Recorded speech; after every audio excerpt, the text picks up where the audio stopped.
will start with a flea flicker to open up the night.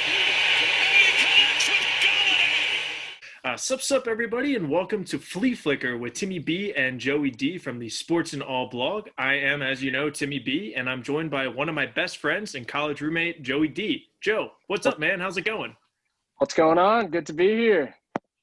Absolutely. And for today's episode of Flea Flicker, we're going to preview the NFL season division by division and give our predictions for each division and then our Super Bowl champs. Joey D, are you ready? I'm so ready, Tim. Let's get started. Football is back, baby. Awesome, man. Well, let's start off with the NFC West, arguably one of the best divisions in football. The 49ers won the NFC last year, and then they paid George Kittle. The Rams won the NFC a couple years ago, but traded away Todd Gurley. They drafted Cam Akers, though. The Seahawks almost won the division and went to round 2 of the playoffs. And the Cardinals are up and coming with rising Kyler Murray and then acquiring wide receiver DeAndre Hopkins. Joey D, what do you think of the NFC West? NFC West is really exciting. I mean, there's a lot of young talent there. They've definitely – it's crazy how far they've come. Just a couple of years ago is one of the worst, if not the worst, division in the NFL. And now I could literally see 3 of these teams all making the playoffs. I mean, you know, it would be crazy. Now we could actually see 4 with this extra playoff spot. I don't think that's going to happen, but, you know, definitely a very talented division, very tough one to pick for sure. Yeah, absolutely. I don't think we'll see 4 playoff teams yet. I think that's still going to be almost impossible this year, maybe for quite a while. Who do you have winning the division this year? I got the 49ers bringing it back again, repeating. I got them going 12-4 and winning the division. Really? That's interesting. I have the Seahawks winning the division, finally pulling through. They were inches away last year, but I have them going 11-5 and winning the division. Where do you have the Seahawks? I also have the Seahawks going 11-5. I just, you know, have the 49ers going 12-4.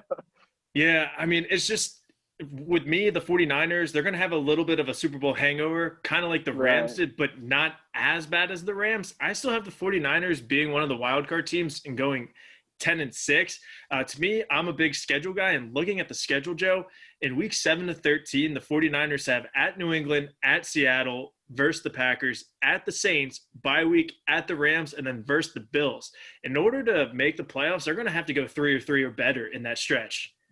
Yeah, that is not an easy stretch by any means. You know, I definitely agree with the Super Bowl hangover. I think that will have an effect. It's definitely going to be tough. I think it's going to come down to the last or towards the end of the season again with the Seahawks and the Niners for who ends up winning the division.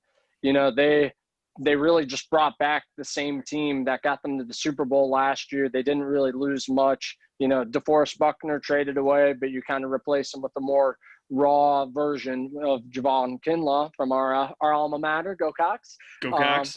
Oh yeah. But you know, in addition to that, I think Brandon Ayuk out of Arizona State in San Francisco is going to be huge. I think that he's going to be a really sneaky good rookie this year that's going to produce a lot, make a lot of plays after the catch, and just kind of make things easier for Jimmy Garoppolo.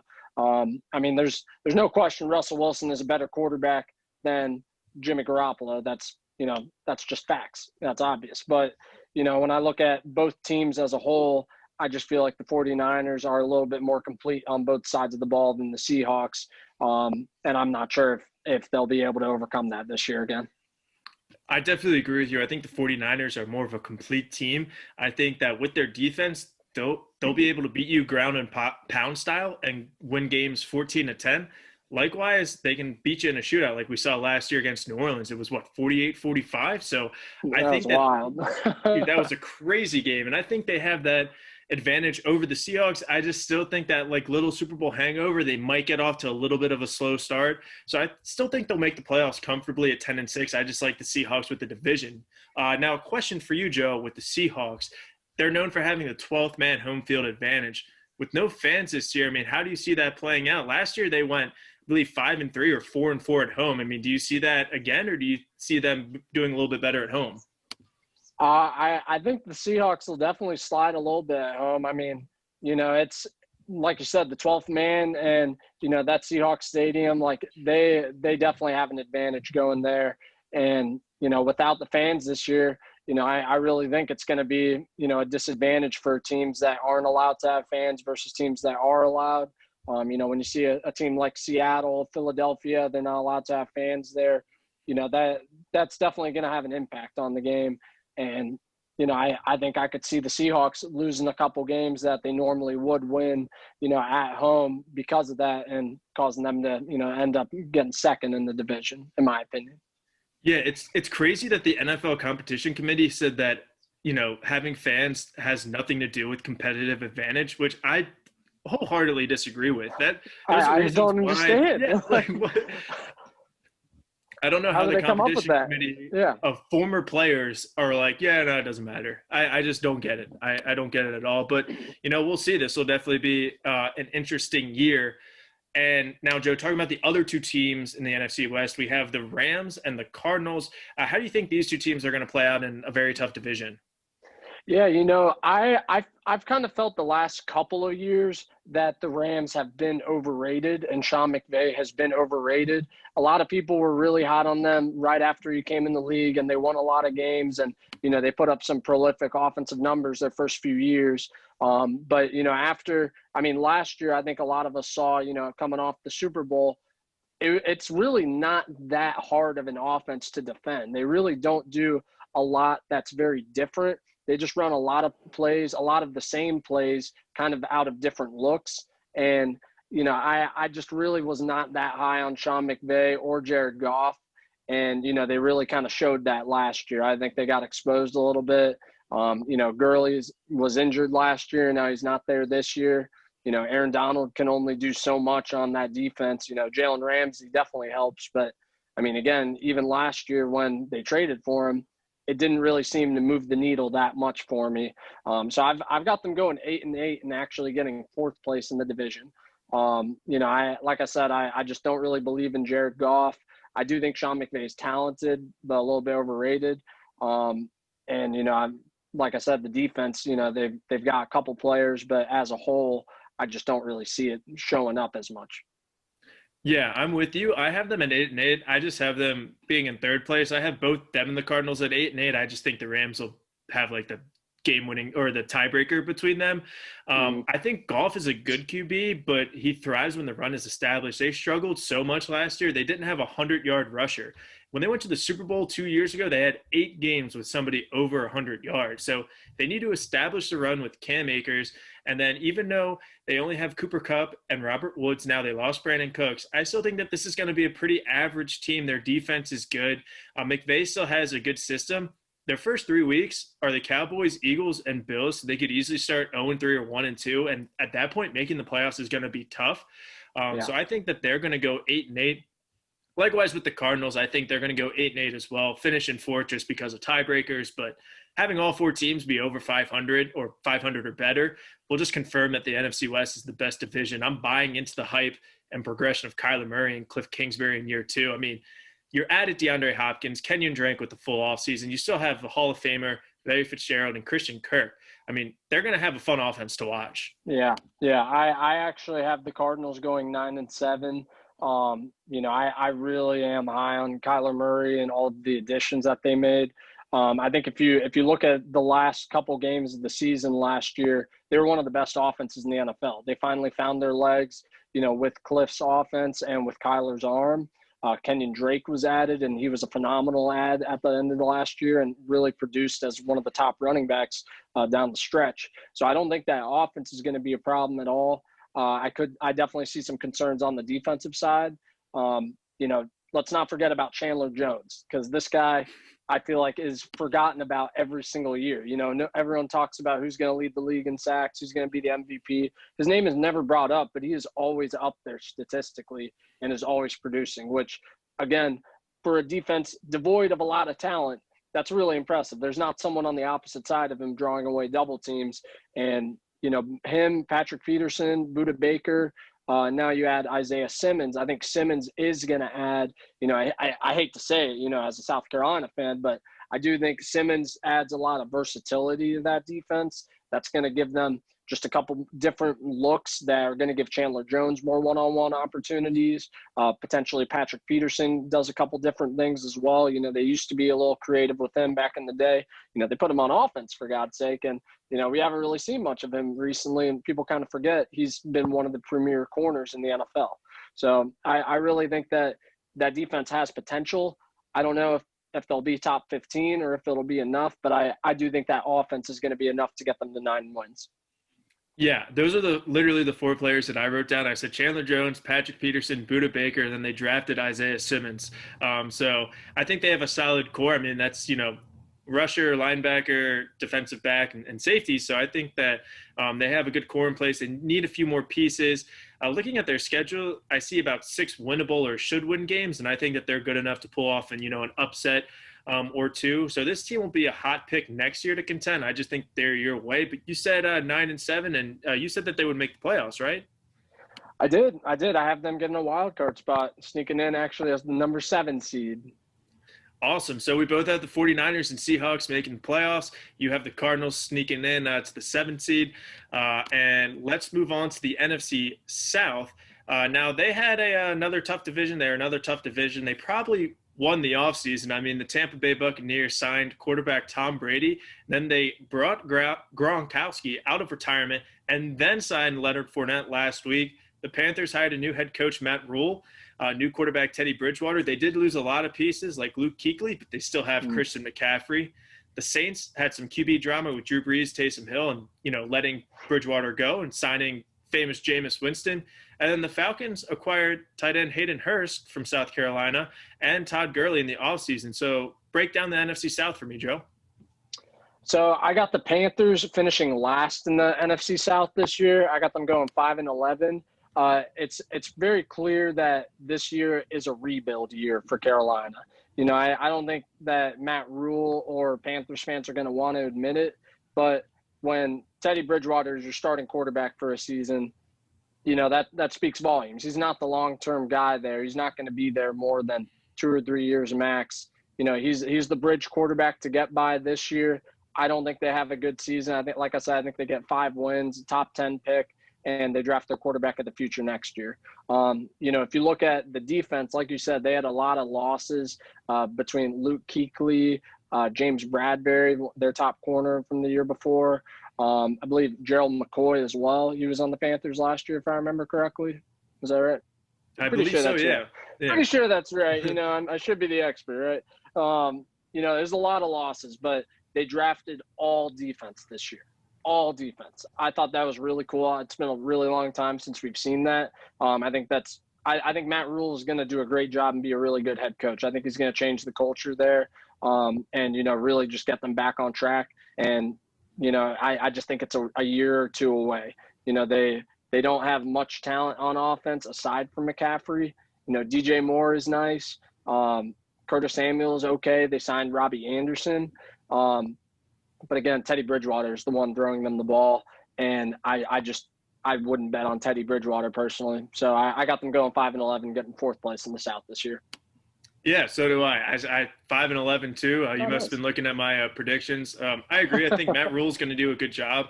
They still have Christian McCaffrey and, you know, a decent offensive line. It's not great. It's not terrible. DJ Moore is going to have a good year. And, I mean, let's not forget that Joe Brady is now the offensive coordinator who basically coached Joe Burrow to the Heisman last year at LSU. And then, yeah, I'm with you on the defense. I mean, all defense going with Derek Brown in the first round and Yetur Gross-Matos in the second. But with the Falcons, Saints, and Tampa Bay Buccaneers, that's potential for 3 top 10 offenses, and I'm not sure a young defense will be able to hold up.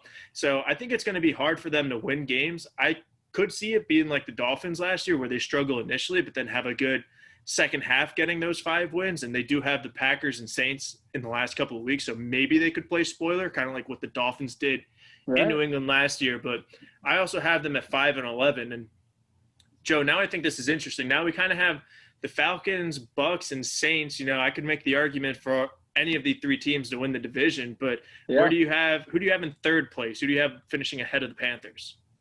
3rd place, I got the Falcons. Last year, I was really high on the Falcons going into the season. I really thought that, you know, Matt Ryan, Devontae Freeman, Julio, Calvin Ridley, They added people on offense.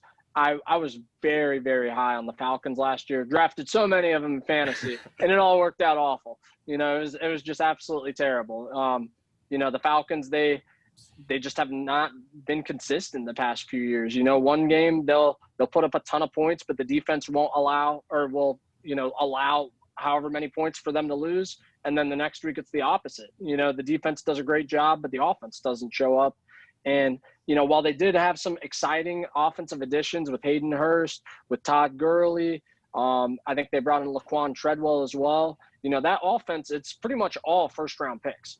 If I remember correctly, I believe that every single starter on their offense was a former first-round draft pick.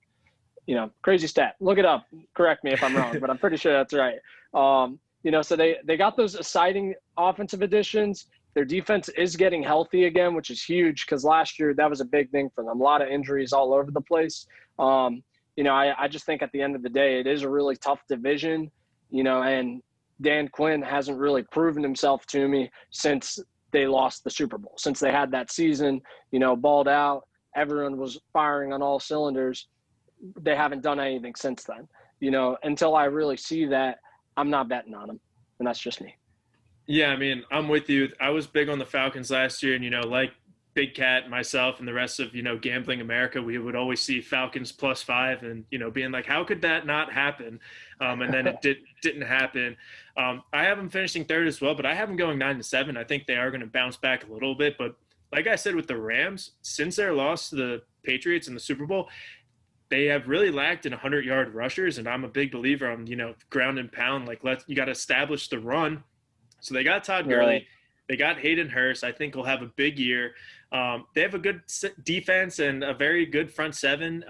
Very thin secondary, drafting A.J. Terrell in the first round. But I can see the Falcons in some shootouts and, trying to bring up the schedule again. It's like a sandwich. It's a tough start, soft middle, and tough end. I mean, they better get these 9 wins that I'm predicting before their last 3 weeks. They have Tampa twice and then the Chiefs. So they have Tampa, Chiefs, Tampa. Wow. So that's a tough end of the schedule. Yeah. Yeah. And I also have them going 9-7. I did not say that, but all right. Well, I do. Looks like we're pretty same now. I have Tampa Bay at 10-6, finishing second. Where do you have Tampa Bay? The exact same, Timmy B. 10-6, finishing second. All right. Well, let's talk about the Bucs. I mean, it's no secret. They got Bruce Arians, offense, at coach. They have Tom Brady being the quarterback. He has Mike Evans, Chris Godwin, Shady McCoy, and Gronk to throw to. They drafted tackle Tristan Wirfs in the first round. They just signed Leonard Fournette. So they have a great offense. I mean, talk to me about the offense and maybe a little bit about the defense.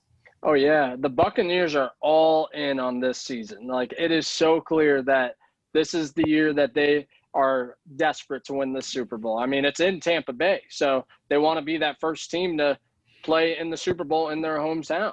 That would be awesome. And right now it looks like they definitely have a lot more potential too than they did a year ago. I mean, like you said, all the additions that they brought in on offense, they've definitely got the ability to turn the ball over less. We'll put it nicely. The Tom Brady's going to take care of the ball better. He's not going to put up the same amount of yards as Jameis, but he's also not going to turn the ball over 4 times a game. They're definitely going to be able to play a little bit more ball control offense than I think people are expecting. People tend to associate Bruce Arians' offense with air it out, go deep, a lot of points, which it is. But Tom Brady is also known for ball control, just being able to grind out, 10-play, 70-yard drive, get him in the end zone, use 10 minutes off the clock. It's ridiculous. He's just the master at it. And, I think Bruce Arians is going to tailor his offense around Brady more so than he ever would anybody else. I mean, Brady's 40 years old. He can't chuck it down the field every play like Jameis was able to. It definitely helps having 2 towers and Mike Evans and Chris Godwin on the outside and then Gronk in the middle. I do have some concerns about the offensive line. I believe they were one of the worst O-lines in the NFL last year. Like you said, they did add Tristan Wirfs. I think that should help. But, I think also having a QB like Tom Brady be able to get the ball out a lot faster is going to make everybody's job a lot easier. I don't know if I'm ready to pick them to win the division, but I'm definitely high on them coming into this year. I'm just a little bit leery. I'm kind of like, let me see how this plays out before I fully commit. I don't want to jump on the bandwagon now and, look like an idiot. No, I'm totally with you. That's basically what I said. I said, they might be a year away from being that dominant 13-3, 14-2 team that everybody's expecting. They have a great defensive front seven with Sue, Vita V, JPP, Devin White, Shaq Barrett. Secondary isn't great, and their offensive line does struggle a little bit. So I'm with you. I'm not buying into it just yet. I think they'll make the playoffs. I think they'll go 10-6. It was interesting that I think around the Super Bowl or at the end of the year, the Tampa Bay owner was like, we'll be the first team to play in our home stadium for a Super Bowl. And, everybody was like, oh, okay, like you have to say that. And then they got Brady and Gronk, and everybody's like, oh, all right, this might actually happen now. Yeah. A couple interesting stats about their defense while we're on that subject. Last year, they were actually the number one defense in the whole NFL against the run. I thought that was a very interesting stat. I wasn't aware of that. And, a lot of people kind of shit on the Bucs defense. They say it's not a good D. Number one against the run. If you can shut down the run and make an offense one-dimensional, you can win some games. And then number two, Shaquille Barrett led the NFL in sacks last year with 18.5 sacks. They had the number one pass rusher, sack numbers-wise in the NFL. That helps out the defense. That defense is not as bad as a lot of people give them credit for, which is interesting because I feel like in the secondary, there's really no names. Like, I'm having trouble coming up with their two corners and their safeties. Like, I really am struggling right now, and I'm usually pretty good at it. Well, they used their second-round pick on Antoine Winfield Jr., and I only know that name because they drafted him, and he's the son of legendary defensive back Antoine Winfield. So that's big. Definitely part of the name, but that's some great defensive stats. They're going to have to stop Drew Brees and the Saints, and I know we both have them winning the division. What record do you have? I got them at 11-5. Okay, good. I got them at 12-4, so we're not exactly identical. But talk to me about the Saints. So I do think they are on the decline. I think that Breeze is definitely on the downslope, and whoever comes after him is going to be a downgrade. Jameis Winston, Taysom Hill, Teddy Bridgewater. I don't care. None of them are as good of a quarterback as Drew Brees. Don't get me started on him as a person, though. He's been canceled. I feel like this year is really their last chance. I mean, Drew Brees, he's on the way out. His arm is struggling. He cannot hit those deep throws like he used to. And I mean, they added Emmanuel Sanders, who's also older. Michael Thomas and Alvin Kamara, they're in their prime right now. Kamara is about to sign a new deal. That's going to affect them financially for a while. I believe, if I remember correctly, the Saints are expected to be under or over the cap by over $100 million next year. And this is all, assuming the salary cap doesn't really change from what it is right now between now and next year. But they are in financial hell for the foreseeable future, and they're going to have to make some tough decisions this upcoming offseason. I thought it was really interesting that they were trying to sign Clowney so hard, despite that. I was like, how are they able to afford him if they're losing this much money already? This doesn't make any sense. But they didn't end up getting him. That defense I hope it's getting healthy because they've got some guys, between who's the DN I'm thinking of? Stud D Cameron, not Cameron Hayward. It is Cameron Hayward? Cameron Jordan. Okay, I always get those two confused, Cameron Hayward and Cameron Jordan. He's phenomenal. Demario Davis is a baller. They brought back Malcolm Jenkins this year, who I think is he's a very savvy veteran. That was a good pickup. Where's Marcus Davenport been? They traded up big time for him. Like, they spent a lot to go up in the first round and get a premier pass rusher, and he hasn't shown up. Those kind of decisions, if you're going to trade up for a guy, he better pay out. He better pay off, because he's not. And they don't really have another pass rusher that's, proven to be successful opposite Cameron Jordan. So I definitely have some questions about the Saints overall. But I mean, if you just look at the past couple of years, Sean Payton and Drew Brees, you can't count them out. I mean, they've gotten there every single year. They're a great combo. They still have Kamara. They still have Michael Thomas, who I believe is extremely overrated. I think he's a product of Sean Payton's system and Drew Brees feeding him every play. I don't think he's a top 3 wide receiver in the NFL, but he's productive and he does his job well. I I don't love the Saints. I don't think that they're going to make it all the way. But I do have them winning the division. I think it'll be between them and Tampa Bay, though. I think it'll come down to the wire. Yeah, basically everything you said is what I think of the Saints. I think this is probably it for them. Will it happen? I guess we'll find out later in this video. But I think this team is just too good to lose, games that they shouldn't lose. Right. They're not one to kind of lay an egg or anything like that. So I think that, like you said, Breeze and Peyton, they're going to be there in the playoffs somehow, some way. And I think this year it's going to be winning the division. So moving on from the NFC South, glad we weren't that identical. We were one win off, but now we're going to come to, which I think is probably one of the more interesting divisions in the NFL, which is the NFC North, because on paper, this should be one of the better divisions in football with, the Packers and Aaron Rodgers, the Vikings, who have a pretty good run game and a great defense. The Bears have an elite defense. The Lions have some work to do, but they got some right pieces in place, so they might be close. Joe, what are your thoughts on the NFC North? So it is an interesting division. Like it's weird because you could use interesting or you could use boring. It's I don't know what it is. It's not as exciting as it used to be. I mean, Aaron Rodgers is on the downslope. The Bears like a couple of years ago when they went to the playoffs, they had one of the best defenses in the NFL. That was really exciting, but they just weren't that fun to watch last year. The Lions just feel like they're the most average team of all time. I love them. I love Matt Stafford, but golly, that team just screams 8-8 to me every year. And the Vikings with Mike Zimmer, he's such a talented coach. They have such a talented defense. Oh man, but then you look at their quarterback and it's all downhill from there. So, it's an interesting division, but it's also not a division that I would want to hedge my bet to any of these guys to make it far in the playoffs. No, I'm with you right there, especially on the Lions. I wrote down that they would be my pick for the great on paper, bad on the field award. I mean, Matt Stafford, Kerryon Johnson, drafting DeAndre Swift, signing Adrian Peterson, Kenny Galladay, Marvin Jones Jr., TJ Hawkinson, that should be a very good offense, but they're just not. And then defensively, you have Danny Shelton, Trey Flowers, Desmond Trufant, drafting Jeffrey Okudah, Matt Patricia is coaching the defense. It's this should be a good team, but it's just not, and that's kind of the Bears too with the quarterback. I mean, they have some offensive playmakers and they got Ted Ginn this year. So they do kind of have a deep threat now, but there needs to be better QB play, whether it's Mitchell Trubisky or Nick Foles. So, I mean, I have the Lions at 5-11 and I have the Bears at 7-9.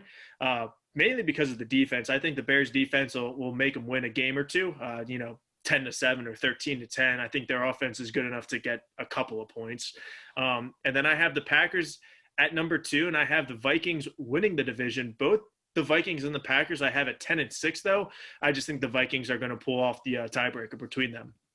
Gotcha. So, yeah, this is a division we're not on the same page for. All right. Finally. So, I've got the Bears coming in last at 7-9. I don't see the team being successful long-term with Mitch Trubisky. I think that it's crazy that they're going to start him. But, I mean, it's tough to give up on the number 2 quarterback or the number 2 draft pick overall. I think they are going to start him, but he's going to have a really short leash. But then, you're going to bring Foles in. And as much as I love Foles and, as much as I think he's a quality quarterback, they need some more help. They just don't have that much talent on offense. And he is not the kind of quarterback that he's not going to put the whole team on his shoulders. He needs to be able to be like a point guard and distribute it to all the playmakers. And with this offense, they just don't have enough. So I don't think the Bears are going to be good this year. I got them going 7-9. I got the Lions going 8-8. Like I said, I think they're the most average team ever. Like you said, on paper, the offense should be good.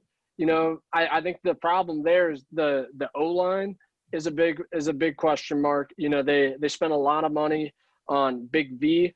He's got a crazy difficult first name to pronounce. It's like Halupati Vaitai. He was the swing tackle for the Philadelphia Eagles. Yeah. They spent a lot of money on him to be their starting right tackle. And they brought in, who was it from the Packers, that guard? Bulaga? No, I think is Bulaga on the lines? That might be right. Let me give a little bit of research here. God, see, it's so tough with the Lions. Like, who's that team? Like, I don't know. Like, is Glover Quinn still their safety there?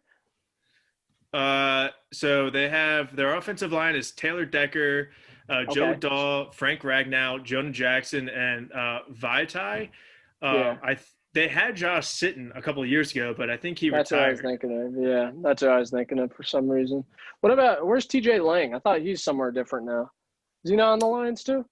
He's not currently, no. Interesting. Maybe he got cut. Yeah, with the Lions, it's just they've had a lot of problems on the O-line and they've had a lot of problems with the run game. And, they've asked Stafford to do a lot. And, now they've actually got some guys for him to throw to. But for that offense to be a top offense, they're going to have to be more well-rounded. I just don't know if they're going to be able to do that. I mean, Kerryon Johnson has injury concerns. I think DeAndre Swift, he hasn't really done much in their training camp because I think he's been injured a little bit.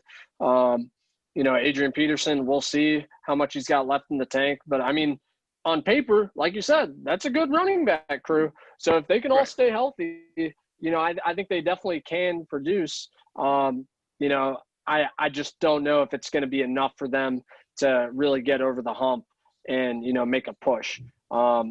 Defense, Jeff Okudah is a beast. I don't believe Desmond Trufant is as good as he was. I don't like the rest of that secondary. The rest of the defense in general. Like you said, I mean, it's Matt Patricia. Like, he should be good at this, you would think, but they were not good last year. Like, I don't think that Matt Patricia is going to last much longer in Detroit.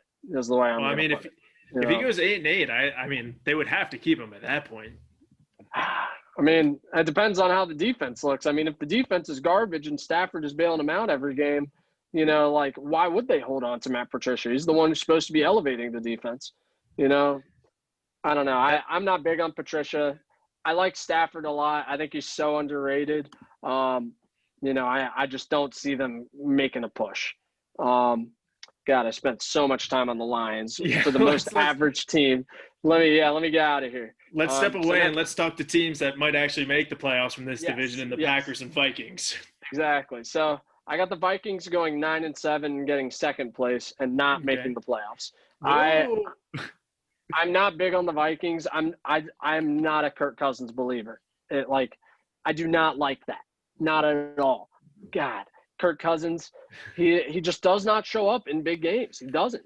He just never does. Why would I expect him to show up in a big game that's, going to come down for the division? Like, he's never done it in his whole career. I just don't see that happening, especially when they made his job more difficult. He doesn't have Stephon Diggs anymore. They got Justin Jefferson, though. They have Justin Jefferson. I mean, he'll get open. Like, he'll be a good move the chains guy on third down, and decent in the red zone. But he's not a deep threat like Stephon was.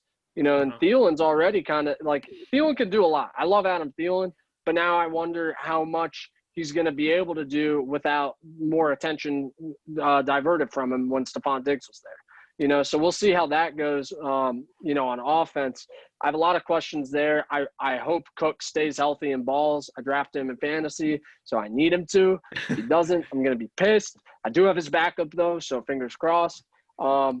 That defense, they lost a lot. They lost Linval Joseph. They signed the Ravens D-tackle Michael Pierce to come in, and he opted out. They got some linebackers there that are good, but not really living up to all the hype. Anthony Barr, he had a couple good years, but he's declined since then. Harrison Smith and Anthony Harris, who's a really underrated safety. That's a phenomenal safety combo. But then corner, they're always drafting corners and always churning them through. They're not paying off. I mean, Trey Waynes is gone. He's now in Cincinnati. Xavier Rhodes, he's gone. He's now in Indianapolis. I think they just drafted, I want to say, or they had Mike Hughes from the year before, if I remember correctly. And did they bring someone else in that corner this year? Yeah, they drafted Jeff Gladney. That's right, TCU. Yeah, good corner. We'll see. I mean, I don't understand it because Mike Zimmer's a great coach. They've got great safeties. They've got great front seven normally. Why is corner such an issue for them to figure out and have consistency? I mean, Xavier Rhodes for a couple of years was good, but he really declined recently.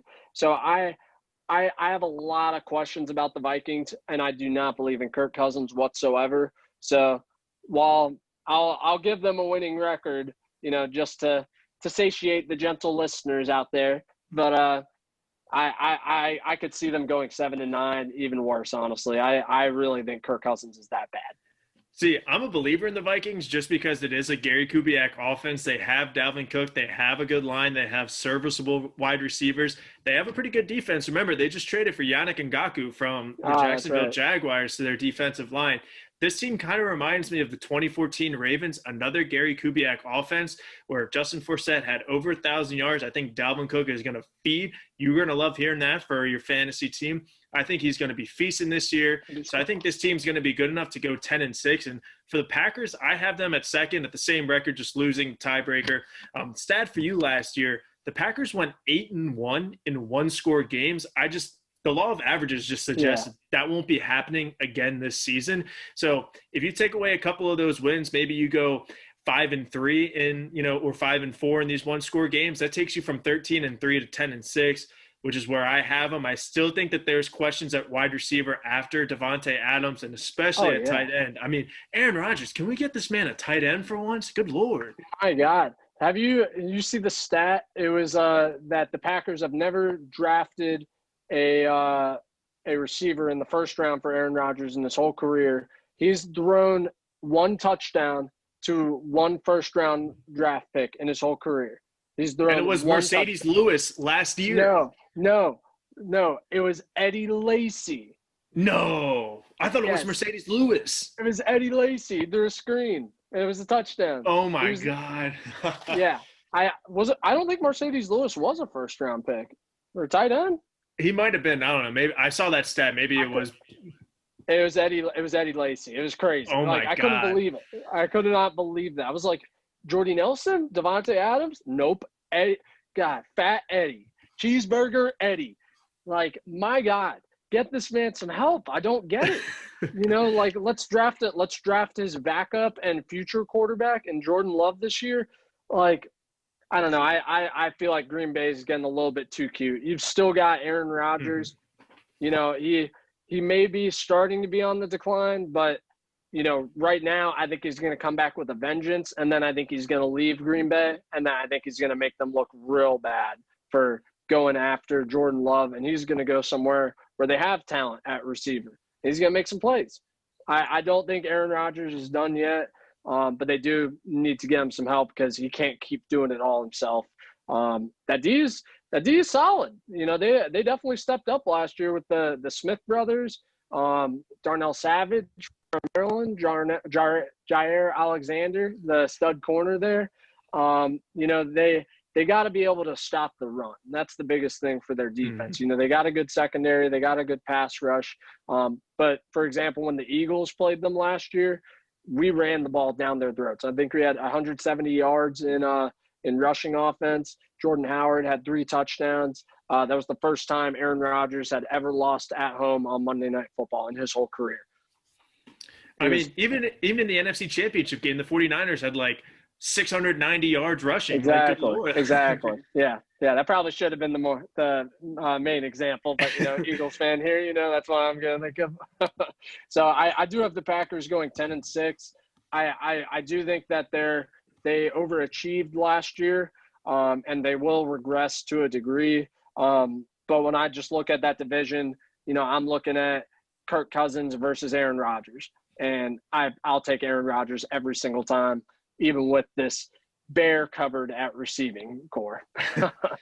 All right. Well, that's the NFC North. Now, Joe, it's time for your division, baby.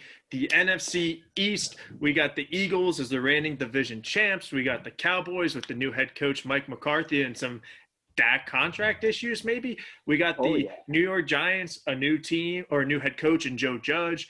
And, we got year 2 of Danny Dimes, Daniel Jones, Saquon still on the team. And then we have the Washington football team. They don't have a name, but they have Riverboat Ron leading the helm. This is your division, Joe. I'm going to let you go for a couple minutes. Talk to me about the NFC East. All right, so I'm going to start from worst to first. And so we obviously got to start with Washington. Washington, I mean, everyone knows about this offseason. So many controversies, so many issues from the front office to, the coaching staff from years before. Like it is deeply ingrained a losing culture and a very inappropriate and bad culture in Washington. So I think that getting Riverboat Ron, that is a great hire. He's a great guy. He's going to bring great culture there. He's really going to bring, I think a winning atmosphere to Washington and really just get people excited. So I think they should be excited for the future. But I mean, I do not see them being successful this year in the long term. I got them going 5-11. While Rivera does help to a degree, they don't have any offensive depth. At receiver, they got Terry McLaurin. Who's behind him? No one. Running back, they released Adrian Peterson out of nowhere. So now one of my fantasy guys, Antonio Gibson, he should eat. He should eat, but like I don't know who else is there behind them. Like, they don't have much on the offensive line. They lost Trent Williams. They've spent a lot of money on Morgan Moses, who I think is really overrated. They brought in a third-round draft pick. I want to say Josh Jones. Is that right? Sure. For the left tackle. Might be right. It's a third-round draft pick, so we'll see how good he can be. But, I mean, he's not going to be as good as Trent Williams. And Dwayne Haskins, as he showed some flashes, but he's really got to get the ball out quick. He's got to cut down the turnovers and cut down the sacks. And they didn't add much talent around him to make his job easier. So I think his job is going to be just as difficult last year, if not more so, because of the tape that other teams have on him now. So I really just don't see how the Washington football team can be successful this year. But I will say that defensive front seven, that is scary. Chase Young on one side, Ryan Kerrigan on the other. They got Matt Ioannidis. They got Jonathan Allen. They got Reuben Foster. Like they got Deron Payne, Montez Sweat. That's going to be a there we go. great front seven. Guys on that front seven. They got depth there for days. So I'm concerned about that for the Eagles facing Washington week 1. And, this whole offensive line thing for the Eagles is a question mark this year for the first time ever. So I'm a little concerned about that and Carson's injury concerns going into that game. But, man, I mean, the rest of that team, like, if they spent half as many resources on the rest of the team as they have on that front seven, they could probably go 7-9, 8-8. But instead, they've just poured resources into one spot and nowhere else. So I don't see this team being successful in the short term. We'll have to see what they do next offseason to add Haskins some help. And if not, then they're just going to replace him. And then, that causes a whole nother cycle in Washington, which, I really don't see changing until Dan Snyder gets out of there. So we'll see what happens there. But, yeah, I got Washington going 5-11. And then I got the Giants actually making a solid leap. I have them going 7-9 this year, and showing a good bit of improvement. One of my best friends from back home, he's my buddy James Taylor. Shout out, huge Giants fan. Talk a lot of football with him. He loves Daniel Jones. I mean, Daniel Jones, I was really impressed with him last year. A lot of people did not give him any credit coming into the season. People said he was overdrafted, he was overrated, wasn't going to be good. He was throwing dimes. He got the job done. A lot of games. He was putting up big yards, big numbers, and to an offense that isn't really. They don't have a ton of studs on offense outside of Saquon. Sterling Sharp is solid. Golden Tate is solid. Those are both like kind of high-end slot receivers that can kind of be moved around a little bit. Darius Slayton was a surprise last year. If Evan Engram can stay healthy, he should be a top 5 tight end. But then their offensive line is just atrocious. Like, they have just struggled on the O-line for a while. I mean, Nate Solder, they spent a ton of money to bring him in last year, and he was one of the worst offensive linemen in the NFL. Now he's opting out. I think that's – honestly, it might be addition by subtraction, but, like, either way, it's a no-name guy who's going to be in there starting at left tackle. It's going to be rough for Danny Dimes, and that D is going to be atrocious. That D is going to be bad. Like, they don't have anyone. I mean, this is a team that traded up to go get DeAndre Baker and be their number one corner for the future. And they just cut him this year, or they just cut him today. Like, they drafted him 1 year ago, 2 years ago. Awful. I think it was 1 year ago. And, I mean, he's already cut because of his burglary. I don't know why a first-round draft pick's breaking in somewhere and stealing some stuff, but you tell me, Tim. I really don't know. Like, I don't know either. I mean, come on. It doesn't make any sense to me. I mean, come on. Use your brain, dude. You got money. You don't need to do that. Yeah, I mean, that defense has no talent. Like, linebackers, nobody. Secondary, I mean, Jabril Peppers, Xavier McKinney, like, those guys, like, I think they could be good. But, I mean, when they're the only people on the defense, their job is going to be so much more difficult. I think Xavier McKinney's even hurt, too. I think he's out. Yeah. I think he has an injury. Jeez. Yeah, so I mean, Joe Judge, he's interesting. Like, I think it's hard to do worse than Ben McAdoo and Pat Shurmur.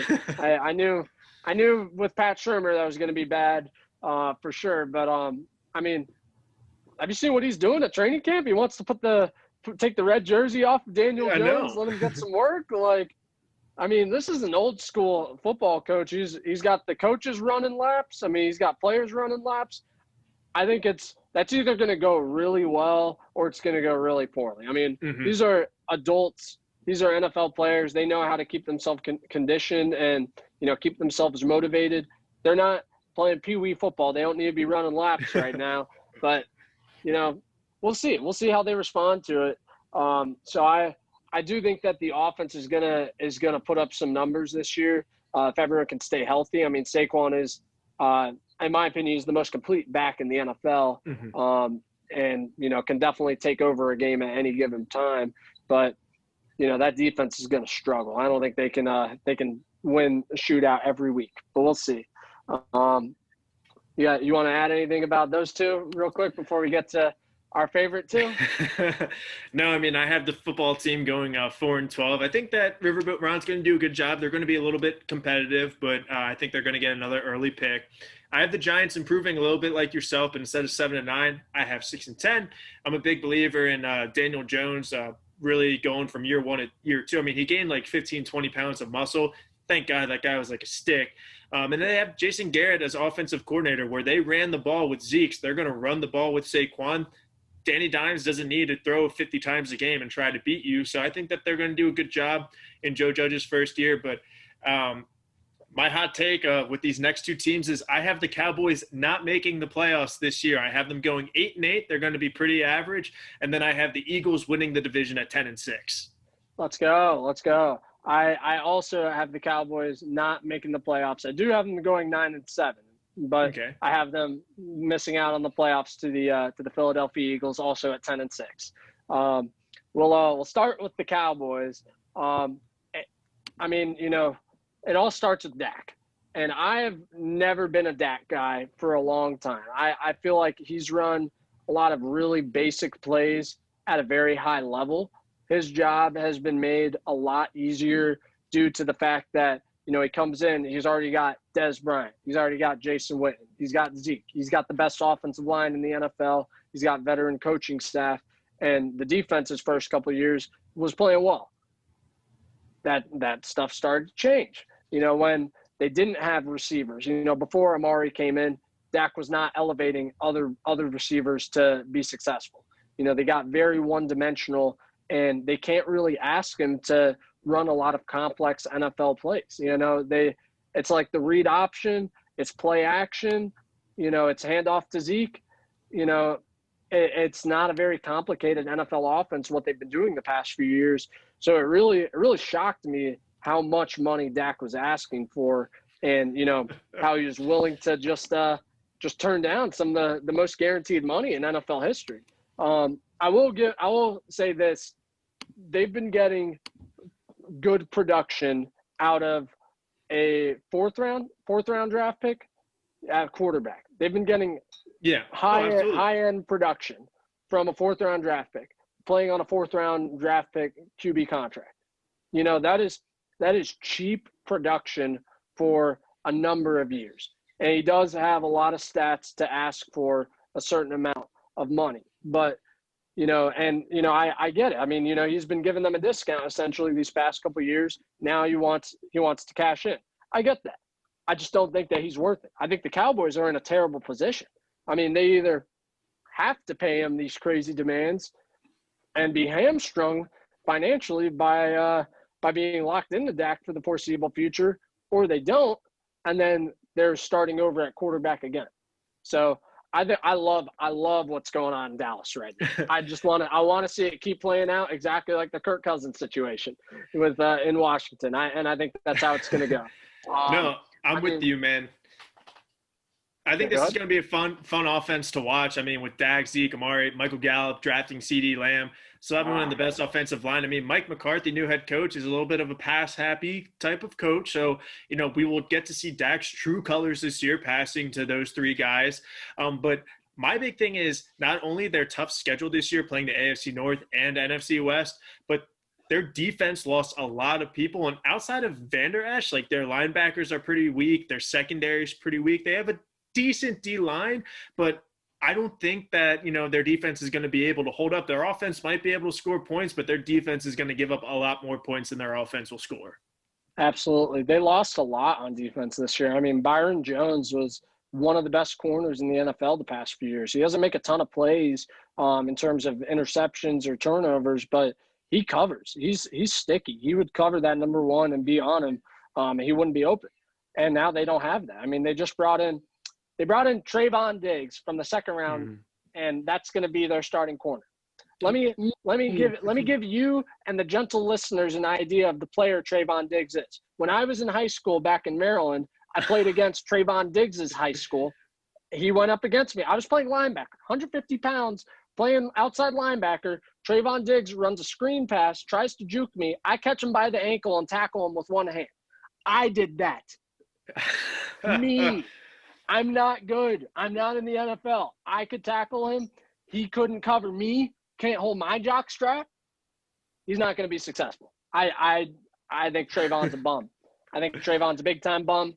Don't think he's going to be good. Didn't like him before he went to Dallas. Hate him now. So they're going to struggle at corner. They've got nobody there. Safety, it's not great. I mean, who's that guy? Oh, my God. I hate that safety so much. I love him, but I hate him. Jeff Heath, our white boy at safety. God, so bad. So bad. He's always out there. He's always letting someone get open. So he's not good. Gerald McCoy, they just signed him to come in, ruptured his quad, out for the season. DeMarcus Lawrence is good, but when he goes up against Lane Johnson, he gets shut down. I'll tell you that. He doesn't show up against Lane Johnson. He puts on a show against some average and below average offensive tackles. But when he plays the best right tackle in the NFL, he's silent. I can't even see him out there. That's just the facts. He doesn't make the plays against the Eagles. He hasn't injured Carson Wentz as much as he tries to and wants to. But I don't think that the Cowboys are going to be that great, especially because of their defense. Their offense scares me. CeeDee Lamb, that made me real mad. I really wanted him. I really thought we were going to get him too. I can't believe they took him. That's a luxury pick. I get it, but they had a lot of bigger needs than wide receiver, and I think that that's going to come back and bite them big time. So I got them going 9-7, but I see them losing a couple games that they probably should win. Maybe pulling off one or two upsets, but I think that they'll probably win the first game against Philly, and then the game that matters, once again, they'll lose that one. Man, we beat them last year with our practice squad. Like, honestly, so many injuries, so many backups. And it was for the division. And they had every chance to run away with it and not even give us that chance, and they didn't. So I really can't see the Cowboys getting over the hump this year. Now we'll focus on the Eagles a little bit. Let's put your energy on the Eagles, Joe. My question for you, you're a diehard Eagles fan. My big question is, can this team stay healthy? Absolutely not, Tim. This team cannot stay healthy. Don't ask me that. The season hasn't even started, and we're already injured. God, I mean, the last couple of years, it's been the same couple position groups getting decimated by injury, and it looks like this year it's finally the offensive line's turn. I mean, our offensive line our offensive line and defensive line have been what have made us so successful the past few years. I mean, when we won the Super Bowl, we had arguably the best offensive line, arguably the best defensive line in the NFL. I mean, these are guys that are playing next to each other year in and year out and consistently dominating. Now, last year we had a lot of injuries at the defensive line, especially defensive tackle next to Fletcher Cox. And Fletcher Cox himself was a little bit banged up. So they didn't really produce last year. The offensive line was okay until they got injured last year. But now going into this year, supposed to be Andre Dillard. Or hold on, let me rewind even further. Brandon Brooks, Pro Bowl, All-Pro right guard, one of the best guards in the NFL. Tears his Achilles. He had torn his Achilles last year, battled back from it, played every game. First time ever. I don't think anyone's ever done that. I mean, he injured it in the playoff game against the Saints, battled back in the offseason, and started week 1 and didn't miss a game. Phenomenal athlete, phenomenal guy, great guy on and off the field, but, tore his other Achilles this year. So what are you going to do? You got two of them. You got two. You got two of them. But, yeah, he tore one last year, tore the other this year. He's gone. And that might be it for his career in Philadelphia, unfortunately. And then, we drafted Andre Dillard last year to be our starting left tackle of the future. We let Jason Peters go for a second to have Andre Dillard be our guy. And then we brought Jason Peters back to move over to right guard and take over Brandon Brooks' spot. But now Andre Dillard has tore his biceps and is out for the season. So now Jason Peters will be going from right guard back to left tackle. And Matt Pryor, yeah, you don't know who he is. He'll be starting at guard for us this year. Yeah, he's actually not awful. He had to play a couple games for us towards the end of last season. He didn't do too bad. So we'll see how that goes. But yeah, offensive line has already been hit. And, if that continues to get hit, we're going to struggle. I mean, we got to keep Wentz healthy. We got to keep him upright. We got to be able to work the ground game with Miles Sanders. And, I mean, if that O-line isn't healthy, it's going to struggle. So, the injury bug has not avoided us so far this year. I really think we made a deal with the devil in 2017. Just, hey, whatever we got to do, get the Super Bowl, we'll take it. We got it. We're still paying the price. So you mentioned keeping Wentz healthy. Now, Joe, in the second round of the draft, you guys took Jalen Hurts as quarterback. I mean, I think that was a great pick. I mean, backup quarterback is a super important position, and I think Jalen Hurts could be the guy. And maybe you guys can get a little creative this year with having two quarterbacks on the field. I think so. I do love Jalen Hurts. Like, coming into the draft, I was really excited to see where he went. He's a guy I've rooted for since I've watched him play at Alabama, because I think he's just such a class act on and off the field. He's the ultimate teammate. I want that guy in my locker room, and I would have been thrilled if the Eagles had been able to get him in like the 3rd or 4th round. There were so many guys on the board in the 2nd round that I was excited for, and the Eagles once again found a way to break my heart. So I love Jalen Hurts. I didn't love the pick, but I understand the logic behind it. I mean, you think about last year to end the season in Seattle or against Seattle, Wentz goes down, Josh McCown comes in, who, by the way, finishes the rest of the season on a torn hamstring, he finishes the rest of that game on a torn hamstring. We had no other QBs active. I mean, there's nothing we could have done, but I think about the fact that if we had a guy like Jalen Hurts who is a playmaker, he's obviously not as accomplished of a quarterback as Wentz or McCown, but he can make some plays, behind the line of scrimmage and with his legs. And then, last year against the Seahawks, we had 4 trips to the red zone, and we kicked 3 field goals and went for it on 4th down and didn't get it. And we ended up losing by a touchdown. If we get in the end zone one of those times, I think we win that game. And I think with Jalen Hurts, he offers you the opportunity to win that game higher than, Josh McCown or Nate Sudfeld does. So I get it. I don't love it. But, I mean, we have to face facts. Carson Wentz has been injury-prone the last few years. He has gone down, and that continues to hamstring us, except for the Super Bowl season. That actually worked out. But, last year, it really messed us up. Quarterback's the most important position on the field. You got to be able to have, top guys, ready to go on a moment's notice. And I mean, I think one thing that Howie Roseman really felt strongly about was having a number 2 quarterback that they could have under contract and in their control for the next couple of years on a cheap contract with talent and in their building for the next couple of years, just under Philadelphia control. I think that's a big piece of it rather than spending a little bit more money on a Jameis Winston or a Joe Flacco or someone like that who's going to be here for 1 year and then go somewhere else. So I get it. I don't love it, but he's on the team now, so I got to root for him. I'm going to go all out for the Birds no matter what. So go Birds. Absolutely. And we got about 20 more minutes before you have a fantasy draft, Joe. So anything else about the Eagles about this season? I got them at 10-6 winning the division. I believe you have them at 11-5. So, I mean, anything else? I got them 10-6. I got them 10-6. Okay. You got them 10-6? Yeah. I mean, the offense last year, the biggest thing was we were not explosive when Deshaun Jackson went down. We couldn't get any explosive plays. And we just had that plodding, methodical, 10, 15 play drive where we just, get to third down, get the first down, get to third down again, get another first down. We weren't getting any big plays. So that had to change this year.